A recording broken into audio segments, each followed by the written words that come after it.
Hey guys, this is Varsha and welcome to VSP classes. आज की video में हम एक बहुत ही इम्पॉर्टेंट टॉपिक पे बात करने वाले हैं, जो है हिंदी ग्रामर का एक बहुत महत्वपूर्ण टॉपिक आप कह सकते हैं। और इसकी बहुत डिमांड रहती है। क्यों रहती है? क्योंकि बहुत सारे लोग ऐसे हैं जिनको संधि समझ ही नहीं आती है। तो आज की जो वीडियो होगी उसमें हम बात करेंगे कि संधि की परिभाषा क्या है, यानी कि इसकी डेफिनेशन क्या है, इसके भेद यानी कि इसके टाइप कितने होते हैं, और साथ ही साथ हम इसके उदाहरणों से भी संधि को समझने की कोशिश करेंगे। तो उम्मीद करती हूँ कि आज की वीडियो देखने के बाद आपको संधि आप देखते ही पहचान जाएंगे कि ये कौन सी संधि पूछी जा रही है। ठीक है, तो ये संधि के आज हम देखें, संधि 3 प्रकार की होती है। तो आज के वीडियो में हम केवल एक संधि पे चर्चा करेंगे, जो कि है स्वर संधि। आगे की वीडियो में हम व्यंजन और विसर्ग को देखेंगे, नहीं तो वीडियो बहुत लंबी हो जाएगी। ठीक है, तो ये देखिए, संधि हिंदी ग्रामर का एक ऐसा टॉपिक है जो कि आपके किसी भी एग्जाम में जिसमें हिंदी पूछी जाएगी उसमें संधि जरूर पूछी जाती है। ठीक है, तो आपके रीट, यूपी टेट और सुपर टेट जो 2021 में ये होने वाले एग्जाम्स है, इनमें तो 1 से 2 नंबर की संधि जरूर पूछी जाती है। तो आज की वीडियो बहुत इंपॉर्टेंट होने वाली है, इसलिए वीडियो को शुरू से लेकर लास्ट तक देखिएगा। और हाँ, सबसे ज़रूरी बात, अगर वीडियो आपको पसंद आएगा तो लाइक कर दीजिएगा, शेयर कर दीजिएगा और चैनल को सब्सक्राइब कर दीजिएगा, बेल आइकन को प्रेस कर लीजिएगा, ताकि ऐसे ही वीडियोस की नोटिफिकेशन आपको मिलती रहे। तो आइए शुरू करते हैं। हम सबसे पहले थोड़ा सा समझ लेते हैं संधि का मतलब क्या होता है। देखिए, संधि कह सकते हैं कि एक जॉइंट होती है। ठीक है, यानी जॉइंट कैसे होती है? अगर हिंदी में हम बात करें तो संधि का शाब्दिक अर्थ ही यही होता है कि मेल। ठीक है, यानी कि संधि का मेल जो होता है वो कैसे होता है? यहाँ मेल किससे किससे होता है? ध्वनियों का मेल होता है। ठीक है, और अगर हम इसकी परिभाषा की बात करें तो दो निकटवर्ती, देखिए यहाँ लिखा हुआ है, दो निकटवर्ती वर्णों के परस्पर मेल से जो विकार या परिवर्तन उत्पन्न होता है उसे ही हम क्या कहते हैं? संधि कहते हैं। अब दो वर्णों से, अब देखिए यहाँ क्या मतलब है कि वर्ण क्या होते हैं? हमारे मुंह से जो निकलने वाली सबसे छोटी ध्वनि होती है उसे ही हम वर्ण कहते हैं। ठीक है, तो जब वर्णों के परस्पर मेल से जो विकार या परिवर्तन उत्पन्न होता है उसे ही हम क्या कहते हैं? संधि कहते हैं। ठीक है, जैसे हमने एक एग्जाम्पल ले लिया, विद्या प्लस आलय, बहुत फेमस एग्जाम्पल है, बचपन से ही हम पढ़ते आ रहे हैं, विद्या प्लस आलय। ठीक है, अब देखिए, संधि में आपको 2 चीजें देखनी होंगी। पहले का लास्ट वर्ड, ठीक है, पहले का लास्ट वर्ड देखना है और सेकंड का पहला वर्ण देखना है। ठीक है, और दोनों को मिलाकर क्या चेंजेस हुआ है, क्या परिवर्तन हुआ है, उसी को हम संधि कहते हैं। तो अगर हम दोनों को मिला के देखें तो इसका संधि विच्छेद हो जाएगा विद्यालय। ठीक है, संधि विच्छेद हमने कर दिया विद्याधन आलय, तो ये बन जाएगा विद्यालय। ठीक है, अब देखिए, आ यहाँ भी आ रहा है और आ यहाँ भी आ रहा है, यानी और आ विद्या हो गया तो आ यहाँ भी आ रहा है, यानी सब खेल किसका है? ध्वनियों का ही होता है। किसमें? संधि में। ठीक है, तो ये कुछ बात हो गई संधि की परिभाषा की। परिभाषा उतनी इंपॉर्टेंट नहीं है, बस आप समझने के लिए समझ जाइए कि संधि किसे कहते हैं। ठीक है, तो आप सिर्फ एक शब्द में समझ जाइए कि संधि क्या होती है। संधि मेल होती है। ठीक है, जो जब दो ध्वनियां आपस में मिलती हैं तो उन्हीं को हम संधि कहते हैं। आइए देखते हैं संधि के प्रकार कितने हैं। तो देखिए, संधि के जो भेद होते हैं, यानी संधि के जो प्रकार होते हैं, वो 3 प्रकार की संधियां होती हैं। आज की वीडियो में हम केवल स्वर संधि को कवर करेंगे, बाकी में व्यंजन और विसर्ग करेंगे। और जब हमारी ये तीनों संधियां खत्म हो जाएंगी उसके बाद हम संधि पे एमसीक्यूज करेंगे, ताकि ये जो संधि का कंसेप्ट है वो क्रिस्टल क्लियर हो जाए। ठीक है, और एग्जाम में कैसे क्वेश्चन पूछे जाते हैं यहाँ से वो भी आपको पता चल जाए। तो देखिए, स्वर संधि, व्यंजन संधि और विसर्ग संधि। ठीक है, हिंदी में संधि 3 प्रकार की ही होती है। अब आइए एक एक पे चर्चा करते हैं। सबसे पहले हम स्वर संधि पे बात करेंगे कि स्वर संधियां होती क्या हैं। चलिए देखिए, स्वर का मतलब ही आप समझ गए कि जब स्वरों के साथ स्वरों का मेल होता है और जो विकार होता है उसे क्या कहते हैं? संधि। कौन सी संधि कहते हैं? उसे स्वर संधि कहते हैं। ठीक है, 2 स्वरों के मेल से जो विकार उत्पन्न होता है उसे ही हम स्वर संधि कहते हैं। ये तो बात हो गई स्वर संधि की। ठीक है, अब देखिए यहाँ ये भी है कि चाहे वर्णों का वर्गों का जो संयोग है, चाहे वो ह्रस्व यानी कि छोटे में हो और चाहे वो बड़े में हो, ठीक है, इसे ही हम क्या कहते हैं, स्वर संधि कहते हैं, जब स्वरों के मेल से जो विकार उत्पन्न होता है। ठीक है, अब स्वर संधि कितने प्रकार की होती है, तो 5 प्रकार की होती है। ठीक है, मोस्ट इंपॉर्टेंट है, स्वर संधि से ही क्वेश्चन ज्यादातर पूछे जाते हैं, तो एक एक करके हम देखेंगे। दीर्घ संधि, ठीक है, नंबर 1 है दीर्घ संधि, नंबर 2 है गुण संधि, नंबर 3 है वृद्धि संधि, नंबर 4 है यण संधि और नंबर 5 है अयादि संधि। हमारे पढ़ाने का सीक्वेंस भी यही रहेगा, यानी कि हम इसी सीक्वेंस में चलेंगे। ठीक है, पहले हम दीर्घ, फिर गुण, फिर वृद्धि, फिर यण और फिर अयादि संधि के बारे में चर्चा करेंगे। ठीक है, तो आइए सबसे पहले हम बात करते हैं किसकी, दीर्घ संधि की। दीर्घ स्वर संधि होती क्या है, आइए देखते हैं। देखिए, आप बुक्स, कोई भी बुक्स उठाकर देखेंगे, उसमें बहुत ही लंबा चौड़ा एग्जाम्पल, परिभाषाएं आपको देखने को मिल जाएंगी, डेफिनेशन आपको देखने को मिल जाएंगे, इसलिए मैं डेफिनेशन केवल बता दूंगी, आप समझ जाइएगा। ठीक है, यहाँ मैंने पीपीटी में सिर्फ और सिर्फ आपको समझने के लिए एक आप ट्रिक समझ लीजिए, एक समझने का एक बहुत ही अचूक तरीका, इसको समझ लीजिए। आपको बहुत सारी चीजें याद नहीं रखनी है, केवल जो जहां से आप संधि को समझ पाए वो चीजें याद करिए। ठीक है, तो अगर देखिए हम दीर्घ संधि की बात करते हैं, तो सबसे पहले मैं आपको परिभाषा बता दूं, जो कि आपको हर जगह मिल जाएगा। दीर्घ स्वर संधि में क्या होता है कि जब ह्रस्व अथवा दीर्घ यानी कि छोटे और बड़े स्वरों के मिलने से उनके स्थान में क्या हो जाएगा, सवर्ण दीर्घ स्वर हो जाता है। ठीक है, तो वो क्या कहलाता है, दीर्घ हो जाता है, और इसी को हम दीर्घ संधि कहते हैं। ये तो हो गई परिभाषा जो कि हमें किताबों में देखने को मिलती है। आइए अब आपको समझा दूं। देखिए, कुछ मत याद करिए आप, दीर्घ का मतलब ही होता है बड़ा। ठीक है, यहाँ आ ई उ ऊ, ठीक है, ये अगर पहले वर्ण में यानी कि ह्रस्व स्वर में आएंगे और आ ई उ ऊ यही आपके फिर बाद वाले वर्ण में आएंगे, तो दोनों को मिला के क्या बन जाएगा, बड़ा आ, बड़ी ई और बड़ा ऊ। आपको याद रखने की क्या जरूरत है, सिर्फ यही आपको याद रखना है कि दीर्घ स्वर संधि में क्या हो जाता है, चीजें बड़ी हो जाती हैं। ठीक है, चाहे छोटा मिलके बड़ा हो जाएगा, बड़ा मिलके बड़ा होगा, छोटी बड़ी मिलके बड़ी, और छोटा ऊ मिलके बड़ा ऊ मिलके बड़ा ऊ, यानी कि चीजें जो होंगी वो बड़ी हो जाएंगी। इतना बस आप समझने के लिए रख लीजिए कि यहाँ पे क्या हो जाएगा, सब कुछ बड़ा हो जाएगा। ठीक है, आइए कुछ एग्जाम्पल्स को देखते हैं। देखिए, यहाँ लिखा है हिम प्लस आलय।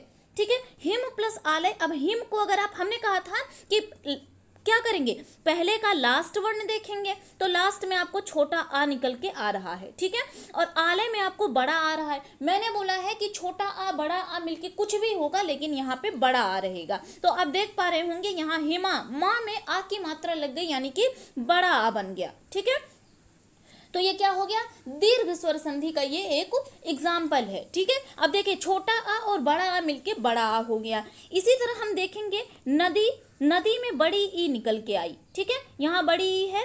ठीक है, और उसके बाद यहाँ भी आपको ईश में भी बड़ी ई दिखाई दे रही है, और फिर ये बन गया नदीश, यानी फिर बड़ी ई बन गई। ठीक है, तो ये भी दीर्घ संधि हो गई। ठीक है, इसी तरह विद्या धन आलय, विद्या में भी बड़ा आ है और आलय में भी बड़ा आ है, तो दोनों मिलके बड़ा मिलके विद्यालय मतलब बड़ा आ बन गया। ठीक है, इसी तरह माया, माया में बड़ा आ है और अधीन में छोटा आ, बड़ा आ और छोटा आ मिलके बड़ा आ हो गया। ठीक है, मायाधीन। ठीक है, इतना बस समझिए कि दीर्घ में क्या होता है, सारी चीजें बड़ी हो जाती हैं, चाहे वो छोटा आ बड़ा आ मिलके तब भी बड़ा आ होगा, छोटी बड़ी मिलके तब भी बड़ी होगी, दो छोटी मिलके तब भी बड़ी ही होगी। ठीक है, तो आप बाकी कहानी को मत याद रखिए, सिर्फ बड़ा आ, बड़ी ई और बड़ा ऊ होता है। ठीक है, अब आप यहाँ भी देख लीजिए, हिमालय में आ की मात्रा, नदीश में बड़ी ई की मात्रा, विद्या में आ की मात्रा और माया में भी आ की मात्रा, यानी जहां भी आपको जो कुछ भी देखने को मिलेगा दीर्घ संधि में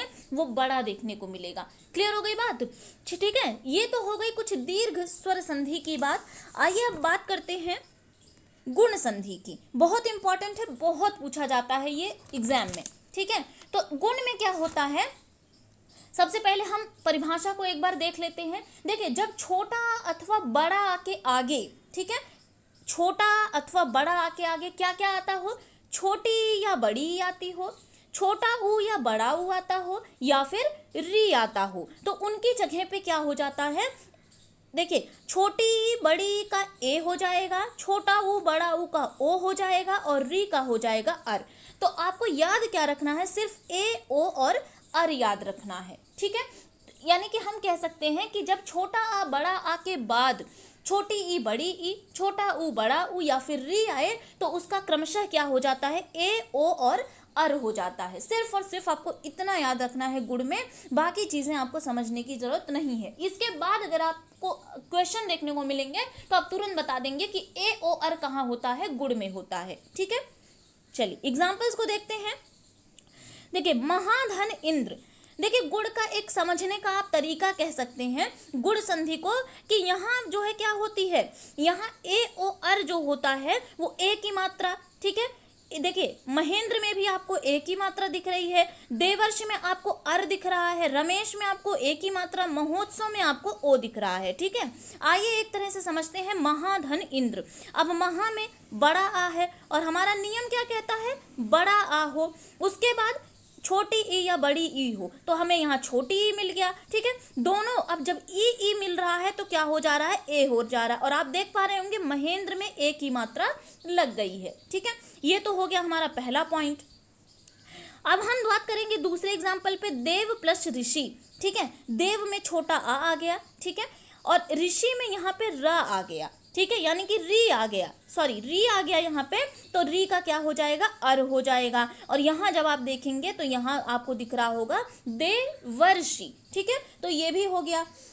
तीसरा एग्जाम्पल देखेंगे, रमा प्लस ईश। अब रमा का माँ बड़ा आ गया और बड़ी ई आ गया। ठीक है, मैंने बताया कि जब बड़ा आ के बाद छोटी ई या बड़ी ई आए तो यहाँ पे ए हो जाएगा। और आप देख पा रहे होंगे कि रमेश में ए की मात्रा यहाँ पे लग गई है। ठीक है, तो ये हो गया महाधन उत्सव, महा में बड़ा आ आया और उत्सव में आपका छोटा ऊ आ गया। ठीक है, तो छोटा ऊ जब आएगा तो आपका क्या हो जाएगा, ओ हो जाएगा, तो फिर यहाँ पे बन जाएगा महोत्सव। ठीक है, गुण में आप सिर्फ इतना याद रखिएगा कि ए ओ और अर हो जाता है। ठीक है, छोटा आ और बड़ा आ के बाद जब छोटी ई बड़ी ई, छोटा ऊ बड़ा ऊ या फिर री आएगा तो वही आपका ए ओ और अर हो जाएगा। ठीक है, आ गई बात समझ में।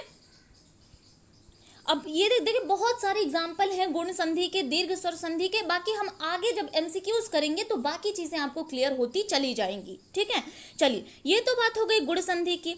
आगे हम बात करेंगे वृद्धि संधि की। अब देखिए गुण में अभी आपने क्या क्या पढ़ा था और आप वृद्धि में क्या पढ़ेंगे, तो सबसे पहले हम वृद्धि की परिभाषा देख लेते हैं। जब छोटा आ या बड़ा आ के बाद क्या क्या आए, ए और ए आ जाए या ओ और ओ आ जाए। ठीक है, दो चीजें याद रखिएगा, ए और ए आ जाए या ओ और ओ आ जाए, तो दोनों को मिला के क्या हो जाता है, ए हो जाता है और ओ हो जाता है। अब एक और चीज याद रखिएगा, अभी आपने देखा था, देखिए वृद्धि का मतलब क्या होता है, बड़ा, यानी कि और बड़ा ये हो गया। ठीक है, अभी हमने देखा कि गुण में जब ए था, याद कीजिएगा आप पिछली बातें, जब गुण में ए था तो ये यही ए यहाँ पे बड़ा हो जाएगा, वृद्धि का मतलब बड़ा है तो ये ए हो जाएगा। ठीक है, और जब वहाँ पे जब हमने ओ देखा था तो वही ओ यहाँ पे वृद्धि यानी कि उस वो बड़ा हो जाएगा, बूढ़ा हो जाएगा, तो वही यहाँ पे ओ बन जाएगा। ठीक है, इतनी बात क्लियर। यहाँ मतलब क्या होता है कि मात्राएं जो होती हैं वो डबल हो जाती हैं। अब आप देख पा रहे होंगे एग्जाम्पल में, सदैव में ए की मात्रा डबल मात्रा, महौषधि में ओ की मात्रा डबल मात्रा, ठीक है, मतैक्य में डबल मात्रा और है में डबल मात्रा। यानी कि आप पहचानने का एक तरीका कह सकते हैं कि यहाँ पे डबल मात्रा लग जाएगी। ठीक है, यानी कि वृद्धि वो थोड़ा बड़ा हो गया और बड़ा हो गया। ठीक है, चलिए तो क्या हो जाएगा, देखिए तो यहाँ पे सिर्फ आपको इतनी बातें याद रखनी है, ए और ओ हो जाएगा, बाकी कहानी को आप भूल जाइए, सिर्फ और सिर्फ ये याद कर लीजिए कि ए हो जाएगा अथवा ओ हो जाएगा। कहाँ पे, वृद्धि में, यानी कि वो बहुत बड़ा हो जाएगा, उसके ऊपर दो दो मात्राएं लग जाएंगी। ठीक है, चलिए एग्जाम्पल्स को देखते हैं। सदा प्लस एव, सदा यानी कि बड़ा आ गया लास्ट वर्ड में। ठीक है, और एव में क्या आ गया, ए आ गया। हमने बताया था कि अगर ए आए या ओ आए उसका बड़ा ही होगा, सिर्फ और सिर्फ बड़ा होगा, तो यहाँ ए की मात्रा लग गई सदैव। ठीक है, यानी ए हो गया। क्लियर। इसी तरह महाधन औषधि, ठीक है, तो यहाँ पे ओ है और यहाँ पे आ है, और आ और ओ मिलके औ बन गया, यानी कि महौषधि। मत धन ऐक्य, आ है और ए है। ठीक है, तो जब ए भी होगा तब भी ये क्या हो जाएगा, मतैक्य हो जाएगा, यानी कि ए में परिवर्तित हो गया। इसी तरह महा बड़ा आ है और फिर ऐश्वर्य, यानी कि फिर इसका महाश्वर महेश्वर्य हो जाएगा, यानी कि ए की मात्रा यहाँ पर लग जाएगी। तो वृद्धि में आप देखेंगे कि चीज़ें बड़ी हो जाएंगी, यानी कि मात्राएं जो होंगी वो डबल हो जाएंगी। ठीक है, बहुत सिंपल वे से आप याद रख सकते हैं इसको। यहाँ सिर्फ और सिर्फ दो चीज़ें आपको याद रखनी है, ए और ओ। ठीक है, चलिए, उम्मीद करती हूँ कि आपको अभी तक जितना भी पढ़ाया जा रहा है वो चीज़ें समझ में आ रही होंगी, आपको क्लियर होती चली जा रही होंगी। आगे हम बात करेंगे मोस्ट इंपॉर्टेंट संधि के बारे में, यण संधि के बारे में। अब देखिए यण में क्या होता है, कहानी, बाकी की कहानी आप पूरी भूल जाइए। ठीक है, देखिए जब छोटी ई, ध्यान से समझिएगा, जब छोटी ई, बड़ी ई, छोटा ऊ, बड़ा ऊ और री के आगे, ठीक है, कोई भिन्न स्वर आता है। अब भिन्न स्वर, छोटा आ चाहे आए, चाहे बड़ा आ आए, छोटा ऊ, बड़ा ऊ, ए और ए आए, तो इसका परिवर्तित रूप क्या हो जाता है, या, व और रा हो जाता है। ठीक है, सिर्फ आप इतनी चीजें याद रखिएगा कि इसकी पहचान है कि यहाँ या, व और रा हो जाता है। ठीक है, और इसको एक पहचानने के लिए एक और तरीका आप देख लीजिएगा कि इसमें अधूरा शब्द जो होता है वो बीच में जरूर आता है। ठीक है, और बीच में कहाँ आएगा, या के पहले, वा के पहले और रा के पहले आएगा। ठीक है, जैसे देखिए वा के पहले आपका छोटा, आधा छोटा सा आ गया, वा के पहले आपका आधा धा आ गया। ठीक है, अब ये देखिए त्रा है, त्रा किससे बनता है, आधा ता और रा से बनता है। ठीक है, तो रा के पहले, यहाँ हमने बताया था, देखिए रा के पहले क्या आ गया, आधा ता आ गया। फिर देखिए यहाँ पे या के पहले आधा ता आ गया। तो यण संधि को पहचानने का एक तरीका कह सकते हैं कि इसकी पहचान करने के लिए अधूरा शब्द इसके बीच में आ जाता है इन तीनों के पहले। ठीक है, और जब इसका परिवर्तित रूप क्या होगा, या, वा और रा हो जाएगा। क्लियर हो गई बात, यानी कि छोटी ई, बड़ी ई के बाद कोई भिन्न स्वर आएगा तो वा हो जाएगा, छोटा ऊ, बड़ा ऊ के बाद कोई भिन्न स्वर आएगा तो वा हो जाएगा। ठीक है, और री के बाद कोई भिन्न स्वर आएगा तो रा हो जाएगा। इतनी चीजें आपको केवल याद रखनी है। आइए एग्जाम्पल्स को देखते हैं। देखिए यहाँ कहा जा रहा है सु प्लस आगत। ठीक है, सु यानी कि छोटा ऊ आ गया। ठीक है, छोटा ऊ आया, प्लस उसके बाद भिन्न स्वर, असमान स्वर आ गया, यानी कि बड़ा आ गया। उसके बाद आपको मैंने बताया था कि जब मैंने अभी बताया था एग्जाम्पल में, सॉरी डेफिनेशन में, कि जब ऊ, ठीक है, ऊ और ऊ आ जाएगा तो क्या हो जाएगा, वा हो जाएगा। ठीक है, तो देखिए यहाँ पे वा हो गया, स्वागत हो गया। इसी तरह वधु प्लस आगमन तो वध्वागमन। ठीक है, पितृ प्लस आज्ञा, देखिए पितृ में री आया। ठीक है, और फिर असमान स्वर आ गया, और री का मैंने बताया था क्या हो जाएगा, रा हो जाएगा। तो ये पित्राज्ञा हो गया, और ता और रा को आप भली भांति समझ पा रहे होंगे कि ता से रा बन के त्रा हुआ है। ठीक है, इसी तरह अति अल्प, अब अति में क्या है, ई है। ठीक है, और अल्प में असमान स्वर आ गया, तो हमने बताया ई का क्या हो जाएगा, या हो जाएगा। तो फिर देखिए यहाँ पे या हो गया, अत्यल्प हो गया। ठीक है, यानी कि अधूरा शब्द जो होगा वो बीच में जरूर देखने को आपको मिल जाएगा। कहाँ पे, यण संधि में। ठीक है, तो ये देखिए कुछ बात हो गई दीर्घ संधि की, वृद्धि संधि की, गुण संधि की और यण संधि की। 4 संधियां कंप्लीट हो गई। लास्ट संधि पे चलते हैं, अयादि संधि पे। अयादि संधि में क्या होता है, पहले इसका डेफिनेशन देख लेते हैं। देखिए अयादि संधि में जब ए और ओ और औ के बाद कोई भिन्न स्वर आता है, भिन्न स्वर का मतलब आ, ई, उ और ई। ठीक है, जब कोई भिन्न स्वर आएगा तो क्या हो जाएगा, ए का क्या हो जाएगा, ए का हो जाएगा अय। इसको बड़े ध्यान से समझिएगा, ए का हो जाएगा अय और ए का हो जाएगा आय, ओ का हो जाएगा औ और औ का हो जाएगा आव। ठीक है, बस आपको इतना समझना है कि अयादि में क्या हो जाएगा, अय आय और औ आव। ठीक है, अय आय अव आव। ठीक है, ए ओ औ का। क्लियर, चलिए एग्जाम्पल देखेंगे फिर आपको समझ आ जाएगा। अब देखिए एग्जाम्पल में क्या कहा जा रहा है। सबसे पहले हम ए प्लस, यहाँ ए का हम एग्जाम्पल देखेंगे। ठीक है, यानी कि अय बनाएंगे। ठीक है, तो देखिए सबसे पहला एग्जाम्पल है ने प्लस अयन। अब ने यानी कि ए आ गया। ठीक है, तो मैंने बताया कि जब ए आएगा तो यहाँ अय हो जाएगा। ठीक है, तो देखिए यहाँ पे जब अय हुआ तो ये हो गया नयन। ठीक है, नयन बन गया। उसी तरह अब ए का करेंगे, नय हो गया, फिर उसके बाद असमान स्वर आया, भिन्न स्वर आया, उसके बाद मैंने बताया कि ये आय हो जाएगा। ठीक है, तो ये देखिए नायक, नायक में आय आ गया। ठीक है, इसी तरह पो प्लस अन, ठीक है, पवन। ठीक है। ओ में बताया था मैंने अव हो जाएगा तो पवन हो गया, और इसी तरह अ जब आएगा तो यहाँ पे पावक हो जाएगा, आव बन गया। ठीक है, तो अयादि संधि में आपको 4 चीजें याद रखनी है, अय, आय, अव और आव। ठीक है, क्लियर हो गई बात। तो ये कुछ एग्जाम्पल्स के तरीके से आपको समझाने की कोशिश करी गई है, और बिना किसी किताबी परिभाषाओं के। ऐसा नहीं, देखिए किताब की परिभाषाएं आप कोई भी किताब उठाकर देख लीजिए, आपको डेफिनेशन मिल जाएगी, लेकिन ये समझने का एक तरीका होता है, केवल जो मेन फैक्ट है आपको वो समझना, वो दिमाग में आपको रखना है। ठीक है, तो ये हमारी पहली संधि कंप्लीट हो गई। ठीक है, अभी हमने, ये हमारी स्वर संधि कंप्लीट हुई है। आगे की वीडियो में हम पढ़ेंगे व्यंजन संधि के बारे में और विसर्ग संधि के बारे में। ठीक है, आने वाले रीट का एग्जाम हो, या फिर आपका यूपी टेट का एग्जाम हो, आपका सुपर टेट के एग्जाम हो, या फिर आपके कोई भी टीचिंग एग्जाम्स को उठाकर देख लीजिए, या फिर यूं कहें कि जिनमें हिंदी पूछी जाती है, बिना संधि के कोई भी हिंदी का पेपर नहीं बन सकता है। गारंटी ले लीजिए, आपको यहाँ से 1, 2 या यहाँ कभी कभी तो 3-3 नंबर के क्वेश्चन यहाँ से देखने को मिल जाते हैं। ठीक है, तो उम्मीद करती हूँ कि ये जो संधि बताने का जो तरीका है, आई होप आपको पसंद आएगा, और अगर पसंद आएगा तो वीडियो को लाइक और शेयर कर दीजिएगा, चैनल को सब्सक्राइब कर दीजिएगा, बेल आइकन को प्रेस कर लीजिएगा, ताकि ऐसे ही वीडियोस की नोटिफिकेशन आपको मिलती रहे। Thank you.